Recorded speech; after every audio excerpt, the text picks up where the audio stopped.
గాంధీ భవన్ లా అసెంబ్లీని నడిపిస్తా ఉన్నారని చెప్పేసి ఏమన్నా టీఆర్ఎస్ భవన్ అనుకున్నావు, గాంధీ భవన్ లాగా అసెంబ్లీని నడిపేయడానికి నీకు ప్రశ్నించడానికి కూర్చో అన్నాము. ఎందుకు నిన్న పీపీటీ ఉన్నప్పుడు ఎందుకు పోయినావు? నిన్న ఉత్తమ్ కుమార్ సార్ పూర్తిగా పీపీటీ ఇవ్వడానికి మొన్న శనివారం రోజు ప్రిపేర్ అయ్యి పొద్దుగాల నుంచి రాత్రి వరకు నడిచింది.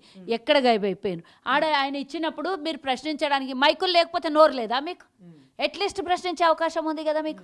మైకులనే అబద్ధము, అదంతా అభూత కల్పితము.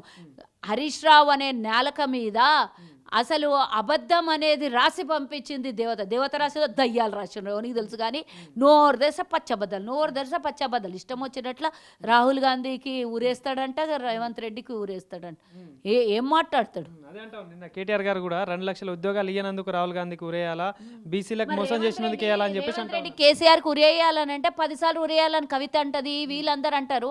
ఎట్లా అంటావు రాహుల్ గాంధీకి ఉరేయాలని? సిగ్గు తప్పినోడా రేవంత్ రెడ్డి 70,000 ఉద్యోగాలు ఇచ్చిండ్రు. దరిద్రులారా, మీ హయాంలో 10 ఏళ్ళు ఉంటే 30,000 ఉద్యోగాలు ఇయ్యలేదు.